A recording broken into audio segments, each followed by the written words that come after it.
Raman High School, the pioneer of IIT Foundation in Tri-Cities. Good morning, students. Today I am going to teach about atomic structure. Right from 7th class, you are knowing about this atomic structure because while teaching IIT Foundation classes, some of the topics of atomic structure are used in different lessons. Right from 8th, 7th, 8th and 9th classes, you might be knowing some concepts of atomic structure. But just to revive, I would like to touch those topics. As you all know, matter is made up of very tiny particles called atoms. The word atom was derived from the Greek word atomos. Atomos means small. So from the atomos, the word atom is derived. So according to Sir John Dalton, atom is the smallest particle of the substance which is unstable and can take part in chemical reactions. So this definition was given by John Dalton in the year 1808. But the great Indian saint Maharshi Kannada has discussed about atoms and molecules somewhere 1500 years ago. He said matter means padartha. So the padartha is made of very tiny particles called anus. In modern language, the anu is called a molecule. And the anu in turn made up of very tiny particles called atoms, which we call as Paramanu.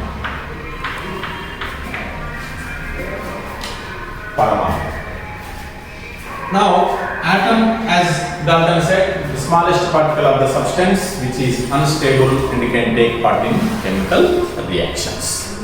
Dalton has proposed a theory called Dalton's atomic theory. There are some postulates in Dalton's atomic theory. Dalton's atomic theory. The important postulates of Dalton's atomic theory are: number one, atoms are invisible and indivisible. Atoms are invisible and indivisible. That means you cannot see the atoms and you cannot divide the atoms. Atoms neither be created nor destroyed. Atoms neither be created nor destroyed. You can't create the atoms and also you cannot destroy the atoms. When you try to do this, the matter will change its state from one form to other form. For example, you take a solid wooden block, you want to destroy it. And the best way to destroy is you can burn it.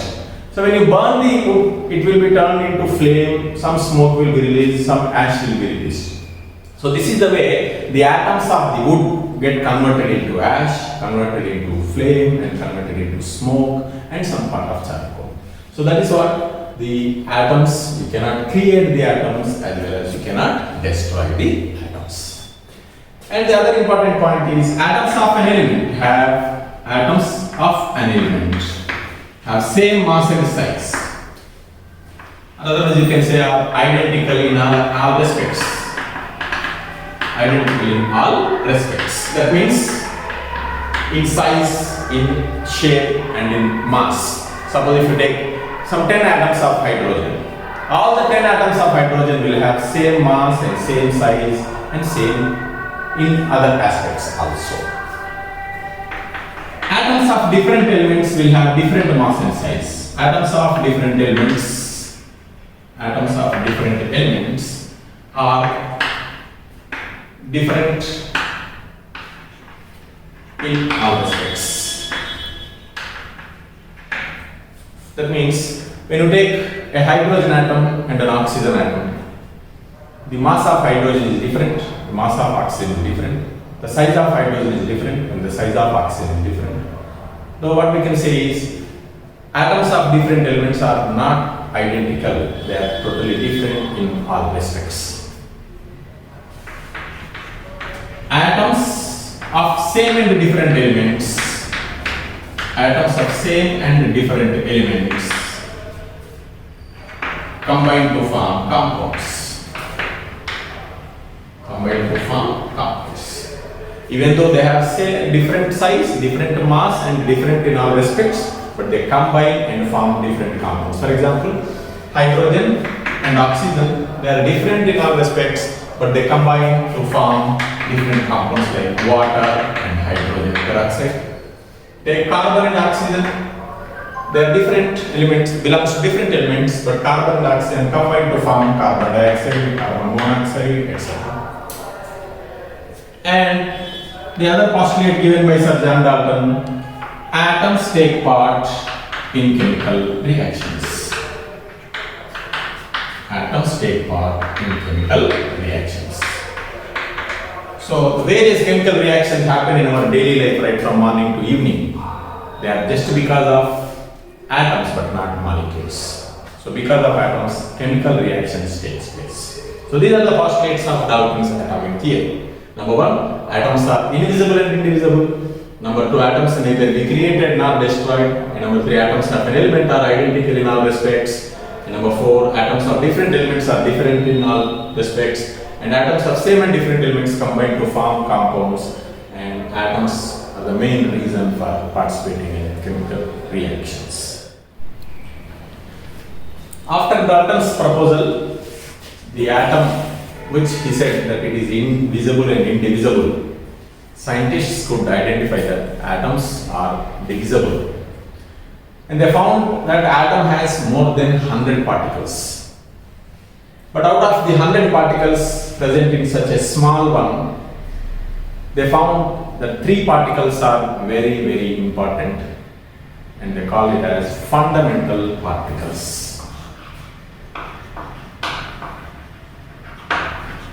Fundamental particles.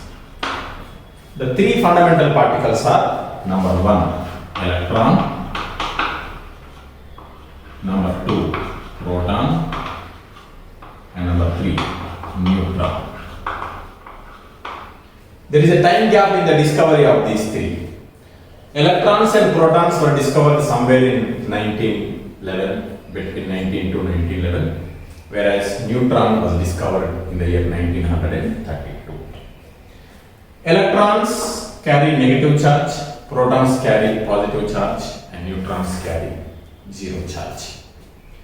Now, not only electron, proton, and neutron, we have so many particles like mesons, pions, muons, positrons, neutrinos, and so on.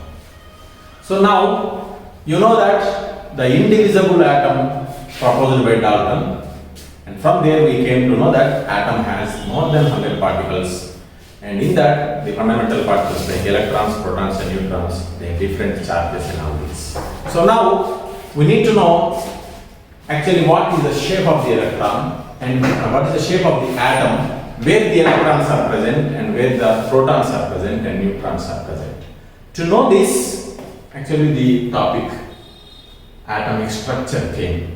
Because once you know the structure of the atom, then only you will know that where are the electrons, protons, neutrons are present.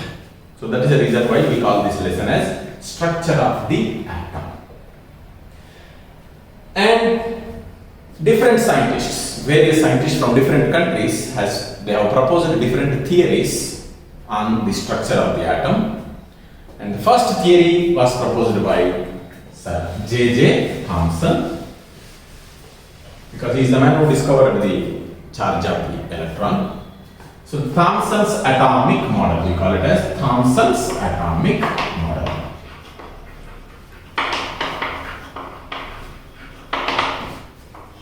So this model is having no scientific proof.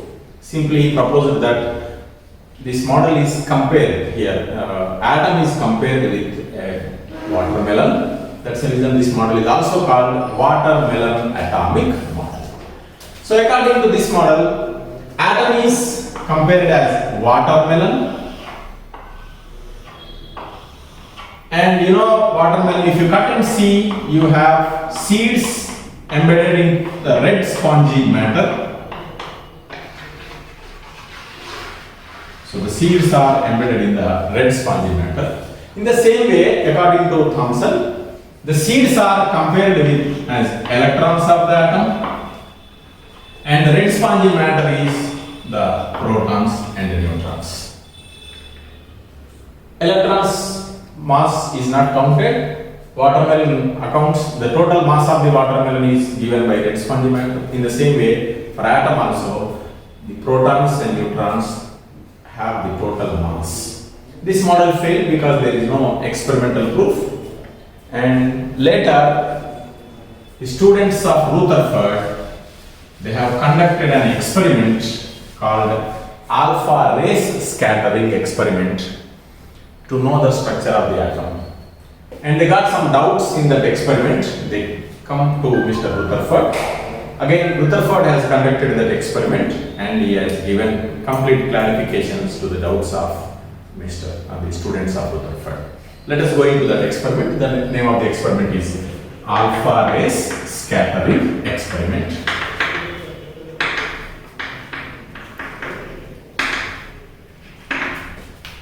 So in this experiment, a C-shaped lead bowl is taken. In this, a radioactive element named uranium or thorium is kept. Near to this, a lead rod with a narrow slit. The meaning of slit is a gap, small gap, is arranged. After that, a gold foil. You can see in a three-dimensional way, if you put a gold foil, you know the foil. Foil means a very thin sheet. The gold foil of such a small thickness, 0.0004 centimeters. So a very thin gold foil is kept. After that, a screen is arranged and this screen is coated with zinc sulfide. The screen is coated with zinc sulfide. And back of the screen, a powerful microscope is arranged. And why that arrangement of microscope is there, you will come to know.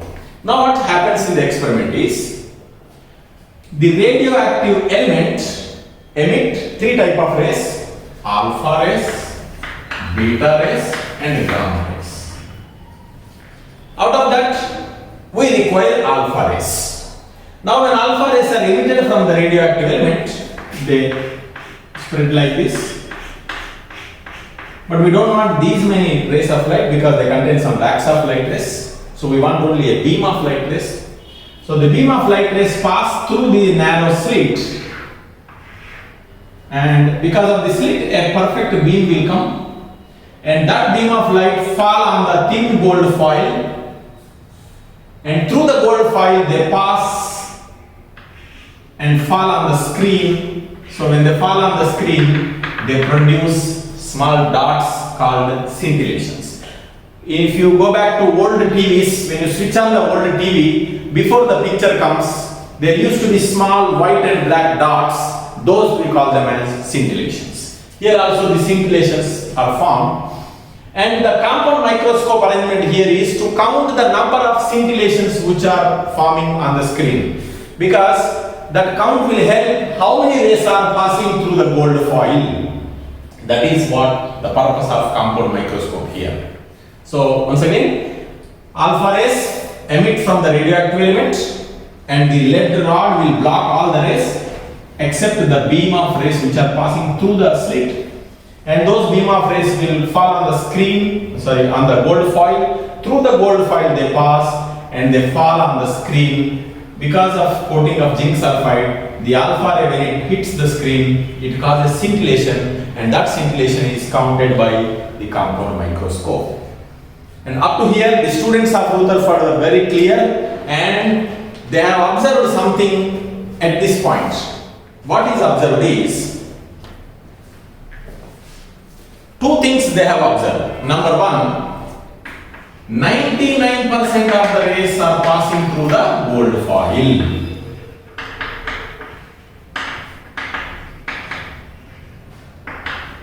,99% of the rays are passing. Whichever the rays are falling, out of that, 99% are simply passing and hitting the screen. And the second observation is 1% of the rays. This is very, very important for us. 1% of the rays are deviating with large angles. Instead of going straight, they are simply deviating with large angles. They didn't get the clarity why those 1% rays are deviating with large angles, and this is what the doubt they have got, and they goes to Rutherford, and Rutherford has conducted this experiment again and observed the things, and then he has given the clarity. Those clarifications we call them as conclusions or postulations. And now we'll go into the postulates given by Mr. Rutherford.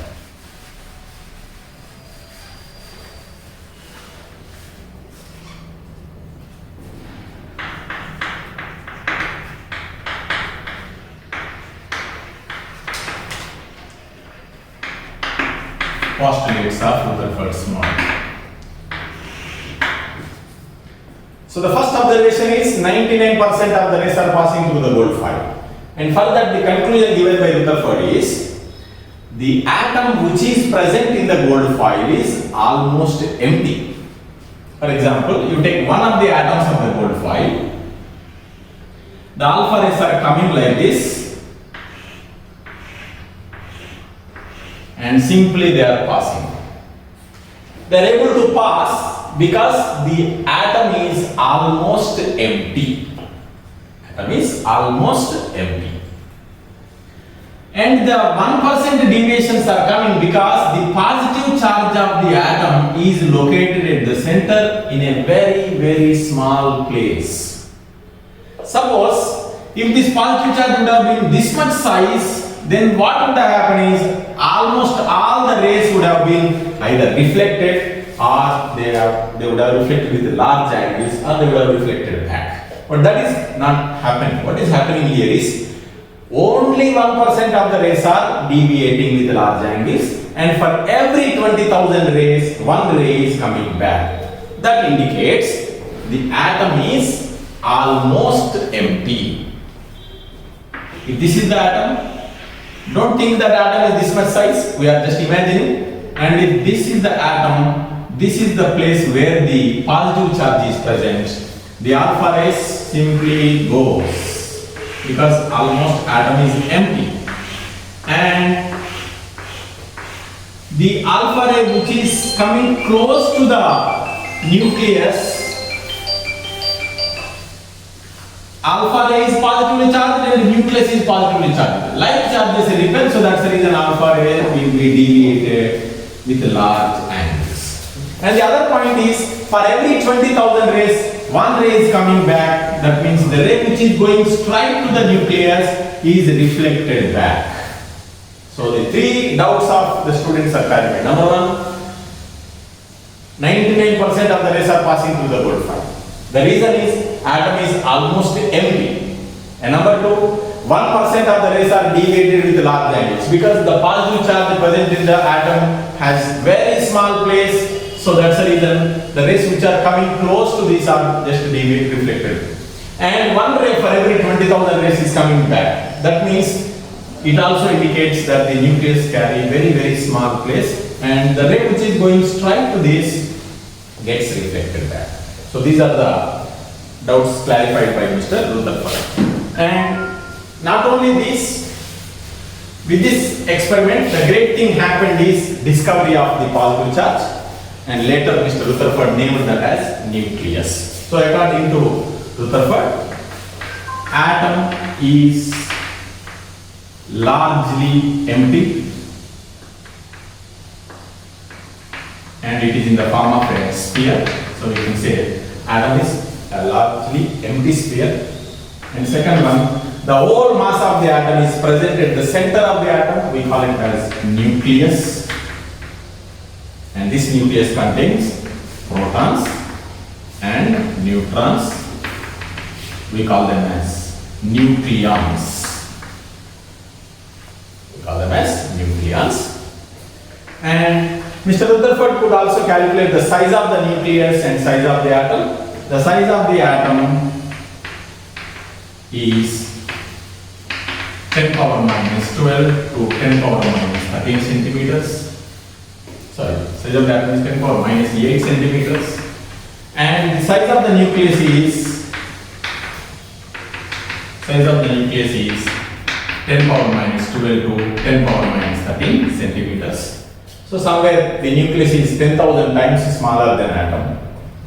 We are unable to see atom, and such an invisible atom has a nucleus which is 10,000 to 1 lakh times smaller. So imagine what is required to see the size of the nucleus.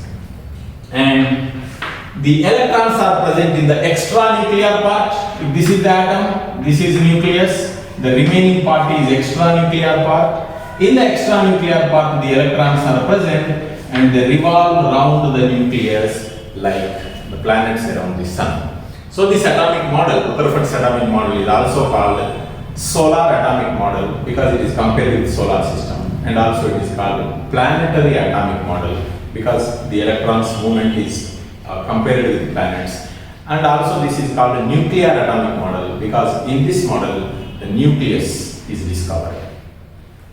So Rutherford has given a lot of clarifications, but still there are some defects for Rutherford's atomic model. Let us go into those defects. We can follow drawbacks also.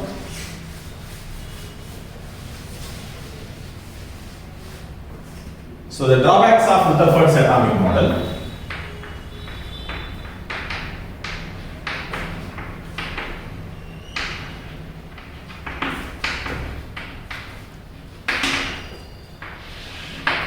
Number one, this model is against the classical laws of physics.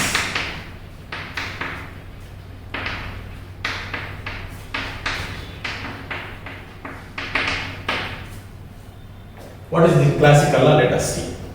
Suppose a charged particle is there, and if this charged particle is revolving around opposite charged particle, or negatively charged particle is revolving around the opposite charged particle because of the influence of this.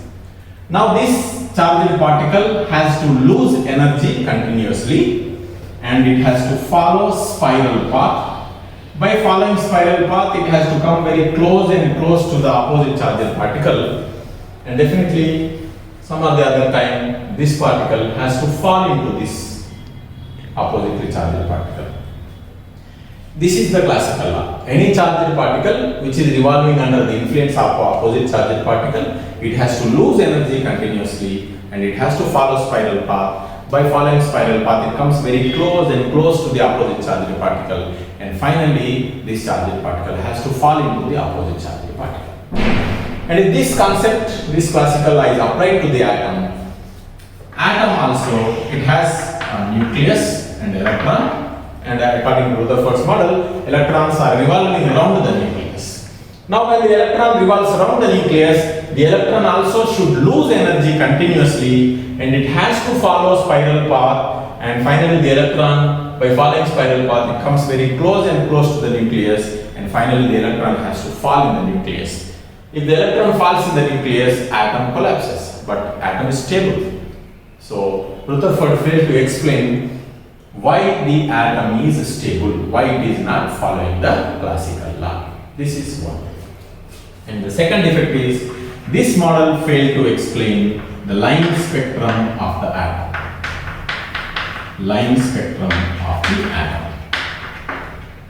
What is this line spectrum? I'll tell you in Bohr's atomic